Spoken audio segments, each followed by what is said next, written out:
Welcome sa Philippine Island Weather Update. Lagi ninyong kasama sa Balitang Panahon ngayon.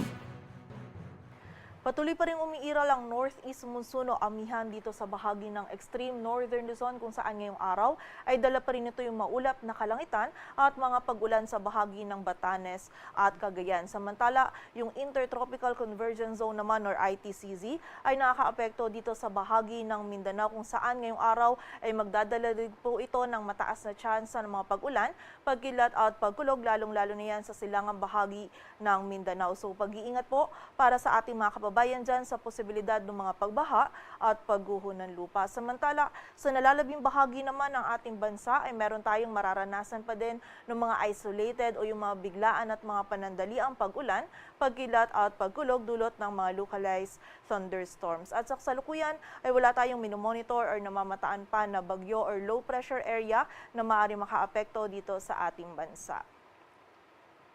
At para nga sa magiging lagay ng panahon ngayong araw ng linggo, maulap na kalangitan at meron tayong mga pag-ulan, posibleng light to moderate na pag-ulan ng mararanasan dito sa bahagi ng Batanes at Cagayan, dulot yan ng amihan. Samantala, sa pagsapit din po ng hapon at gabi ay magiging mataas din yung tsansa ng mga pag-ulan dito sa area ng Isabela. Samantala, sa nalalabing bahagi naman po ng Luzon, kasama na dyan yung Metro Manila, ngayong araw ay magiging bahagyang maulap hanggang sa maulap yung ating kalangitan or generally fair weather condition po yung ating mararanasan. Ngunit meron pa rin tayong posibilidad ng mga isolated o yung mga biglaan at mga panandaliang pag-ulan, pagkilat at pagkulog dulot yan ng mga localized thunderstorms. Ang ating mga regional offices po is nagpapalabas pa rin ng mga thunderstorm advisories or mga babala ukol sa mga pag-ulan na ito.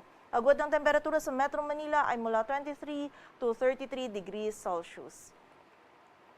Samantala sa bahagi naman ng Visayas at Mindanao, ngayong araw ang bahagi ng Caraga at Davao Region ay makakaranas po ng maulap na kalangitan at mataas na tsansa ng mga kalat-kalat na pag-ulan, pagkilat at pagkulog dulot po yan ng ITCZ. So muli po, pag-iingat para sa ating mga kababayan dyan sa posibilidad ng mga pagbaha at pagguho ng lupa. Samantala sa buong bahagi naman ng Visayas, maging sa bahagi din ng Palawan at nalalabing bahagi pa ng Mindanao ay meron tayong mararanasan pa din ng mga isolated o yung mga biglaang pag-ulan, pagkilat at pagkulog lalong-lalo na po yan sa hapon at gabi dulot ng ITCZ at ng mga localized thunderstorms. And during severe thunderstorms po, itong mga pag-ulan na ito ay posible pa rin maging katamtaman hanggang sa mga malalakas na pag-ulan na maaari magdulot ng pagbaha at pagguho ng lupa. So pag-iingat pa rin po para sa ating mga kababayan. Agwat ng temperatura sa Cebu ay mula 27 to 31 degrees Celsius at sa Davao naman ay 25 to 32 degrees Celsius.